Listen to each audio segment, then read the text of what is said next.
তুমি যদি এই ভিডিওটিতে ক্লিক করে থাকো তাহলে তুমি একজন মাধ্যমিক শিক্ষার্থী। প্রিয় মাধ্যমিক ছাত্রছাত্রীরা, আমাদের চ্যানেল লেটস ক্র্যাক স্টাডিতে তোমাদেরকে স্বাগত। তো আজকের এই ভিডিওতে আমরা চলে এসেছি তোমাদের ইংরেজির ইম্পর্টেন্ট নোটিশ রাইটিংয়ের কিছু গুরুত্বপূর্ণ সাজেশান নিয়ে। যদি তোমরা এখন থেকেই এই নোটিশ রাইটিংগুলো প্র্যাকটিস করো তাহলে তোমাদের পরীক্ষায় আসা সমস্ত রকমের নোটিশ রাইটিংয়ের জন্য তোমরা রেডি হয়ে যাবে এবং যে কোনো রকমের নোটিশ রাইটিং দিলেই তোমরা লিখে আসতে পারবে। কারণ আমরা শুধু এইতে নোটিশ রাইটিংয়ের সাজেশানই দেবো না, এর সাথে লেখার ফরম্যাট ও প্রত্যেকটির সেপারেট করে উত্তরও লিখে দেবো। যদি তোমরা জানতে চাও যে কিভাবে তোমরা এই পিডিএফটিকে ডাউনলোড করবে তাহলে তোমাদের এই ভিডিওটিকে শেষ পর্যন্ত দেখতে হবে। সেখানেই আমরা তোমাদের জানিয়ে দেবো কিভাবে তোমরা এই পিডিএফটিকে ডাউনলোড করবে। তো চলো বেশি দেরি না করে কি আমাদের সাজেশান আছে সেগুলো একবার দেখে নেওয়া যাক।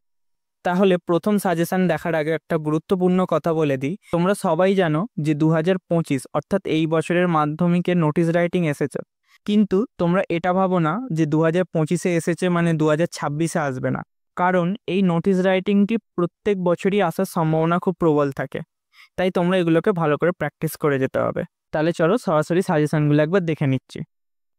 তো প্রথম নোটিশ রাইটিংয়ের সাজেশনটা কি বলছে দেখা যাক। Suppose you are the secretary of a ABC club. যে কোনো ক্লাব হতে পারে, তোমরা নিজেদের মতো তোমাদের পাড়ার কোনো ক্লাবের নাম দেবে।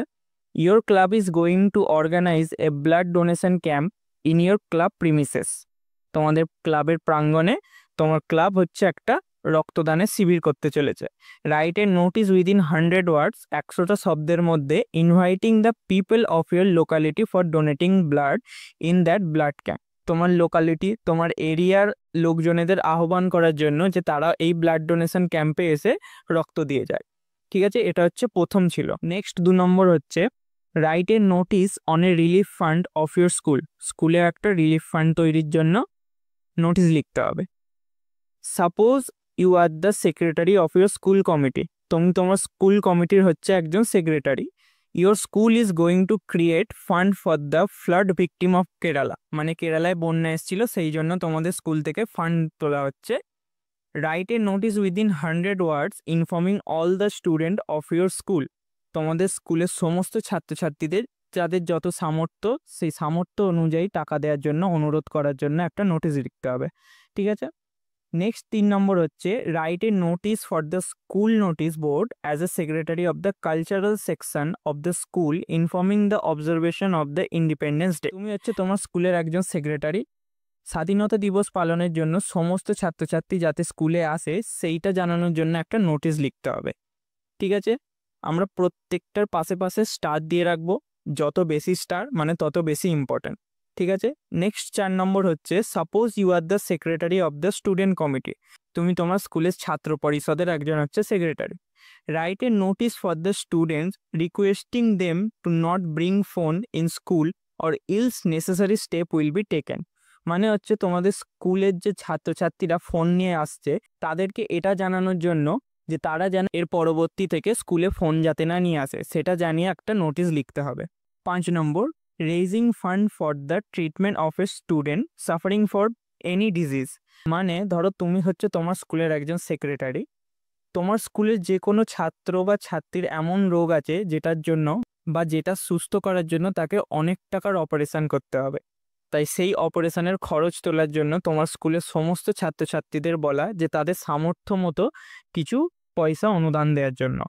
পরবর্তী হচ্ছে 6 নম্বর পাবলিশিং আর্টিকেলস। সেটা আর্টিকেলস কি হতে পারে?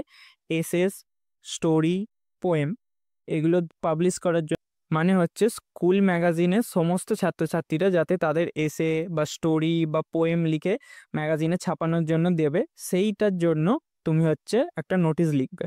সেটা তারা ইংরাজিতে লিখেও দিতে পারে বা বাংলাতে লিখেও দিতে পারে। ঠিক আছে। নেক্সট বা লাস্ট যেটা বলছি সেটা হচ্ছে হেলথ চেক আপ ক্যাম্প।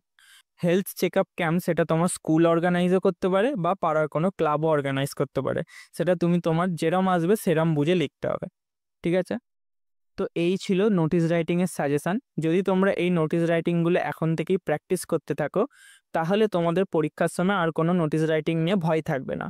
তো ভিডিওটিকে যদি ভালো লেগে থাকে ভিডিওটিকে লাইক, চ্যানেলটিকে সাবস্ক্রাইব ও বন্ধুদের সাথে আগে আরও শেয়ার করে দেবে যাতে ওরাও এই ভিডিও দেখে উপকৃত হতে পারে। এরপরে আমরা আসি সবচেয়ে গুরুত্বপূর্ণ কথা যে কিভাবে তোমরা এই সাজেশান পাবে। এই ভিডিওতে দেওয়া সাজেশনের পিডিএফ লিঙ্ক এই ভিডিওর ডেসক্রিপশানে দেওয়া থাকবে, তোমরা সেখান থেকে খুব অনায়াসেই ডাউনলোড করে নিতে পারবে। তো এই ছিল আজকের ভিডিও। ভালো লাগলে চ্যানেলটিকে সাবস্ক্রাইব, আবারও বলছি লাইক করে বন্ধুদের সাথে শেয়ার করে দেবে। দেখা হচ্ছে পরবর্তী ভিডিওতে।